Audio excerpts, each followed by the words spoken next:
అంటే ఏ type of పరాభవం? ఉదాహరణకి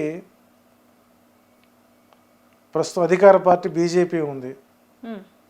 భారతదేశానికి రాజు ఎవరంటే ప్రధానమంత్రి. ఈ ప్రధానమంత్రి ఫలితమే మనం చూసుకుంటాం. ఈ సంవత్సరం రాజు ఎవరయ్యారు, ఆ రాజు యొక్క ఫలితాలు ఎలా ఉంటాయి, మనకు నవనాయక ఫలాలు వస్తాయి. అది దీనికి సంబంధించిన అంశం కాదు. రాజుకి ఉండేటువంటి గ్రహస్థితులను బట్టి ఆ రాజు యొక్క ప్రవర్తన ఉంటుంది. ఈ సంవత్సరం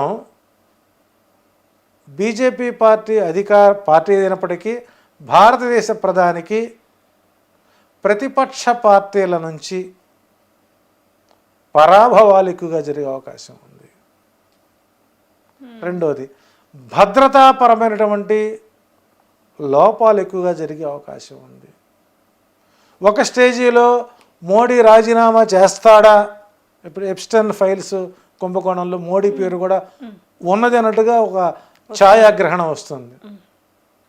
దాన్ని బయటికి తీస్తారా, లేదా ఇద్దరు మంత్రులు ప్రత్యక్షంగా ఉన్నారు, వాళ్ళు రాజీనామా వాళ్ళ చేత చేయిస్తాడా, చేయించడా?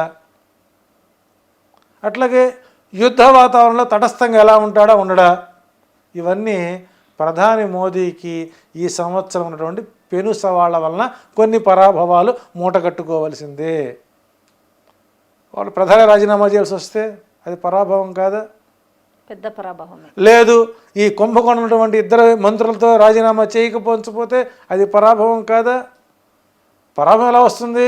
నీ శత్రువు వల్ల నీకు పరాభవం రావచ్చు, లేకపోతే నీ మిత్రుల పరాభవం రావచ్చు. సో ఏది ఏమైనప్పుడు కూడా భారతదేశ ప్రధానికి ఈ సంవత్సరం పరాభవాలు తప్పక తప్పదు.